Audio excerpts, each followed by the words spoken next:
Do you ever have roast leader for lunch? It's a tasty meal.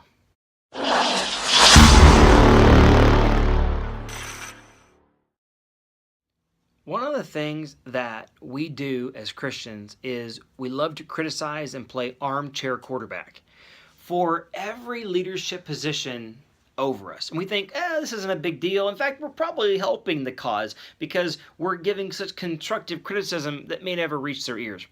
Well, that was happening in Numbers chapter 12. Moses was leading the 3 million people that God had given him to lead.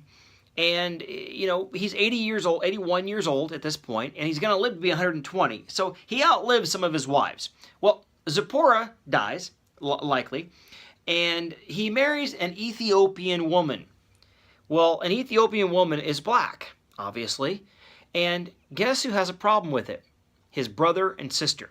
Miriam starts gossiping about the marriage and about this woman, and criticizes him. And guess who doesn't like it? God. And, they start talking to each other, Miriam and Aaron, does God only speak through him? I mean, God could speak through anybody, but why is Moses so special, right? So God, through an audible voice, says, Moses, Miriam, and Aaron, I want to meet with you at the tabernacle meeting. And guess what? They actually went. God says that out loud, then they go. And God speaks and says, do you want to know what's so special about Moses? Who me?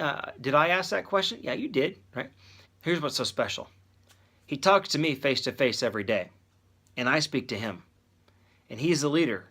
And one of you guys said something about his wife, about an ethnic issue, and they're looking at each other, and all of a sudden Miriam turns white, leprous.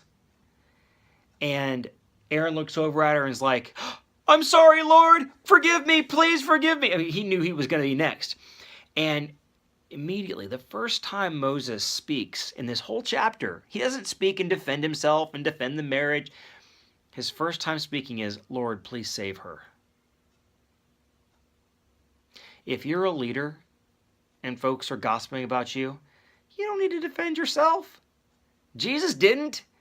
The Bible says in Isaiah 53, as a sheep before his shearers is dumb, he was silent, didn't open his mouth. And he didn't do that in his trials, and neither did Moses.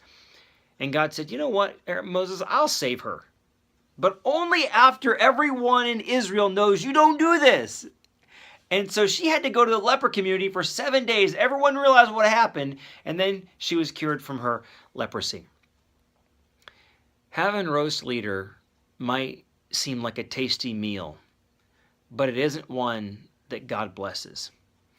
And there comes a point where we need to pray for our leaders every day, and then leave the consequences of their leadership to the Lord when we don't have any control over it.